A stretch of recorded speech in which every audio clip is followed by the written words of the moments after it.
La verdad que te digo la verdad, no creo que tengan que ser suspendidos. আমি মনে করি না পারেদেসকে নিষিদ্ধ করা উচিত। এটা শিশুদের জন্য ভালো উদাহরণ নয়। বিশ্বকাপের ফাইনালে ম্যাচ শেষে স্পেনের এরিক গার্সিয়ার সঙ্গে তর্কের পর স্পেনের তরুণ মিডফিল্ডার গাবিকেও ধাক্কা মেরে ফেলে দিয়েছিলেন লিয়ান্দ্রো পারিদেস। ঘটনার পর অনেকেই পারিদেসের কঠোর শাস্তির দাবি তুললেও ভিন্ন সুর গাবির কণ্ঠে। স্প্যানিশ গণমাধ্যম এল পার্টিদাসো দে কোপাকে দেয়া সাক্ষাৎকারে গাবি বলেছেন তিনি মনে করেন না পারেদেসকে নিষিদ্ধ করা উচিত।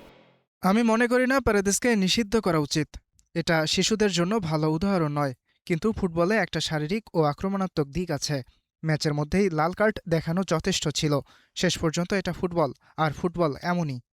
বিনিয়োগ হোক বিশ্বস্ত, আমার পছন্দ সল্ট বে। গাবির এই মন্তব্য ইতোমধ্যেই আলোচনার জন্ম দিয়েছে ফুটবল অঙ্গনে। কারণ যার সঙ্গে সংঘর্ষ হয়েছে তিনি এখন প্রতিপক্ষের জন্য শাস্তি চান না। তবে গাবি নমনীয় হলেও পারেদেসের ভাগ্য নির্ধারণ করবে ফিফা।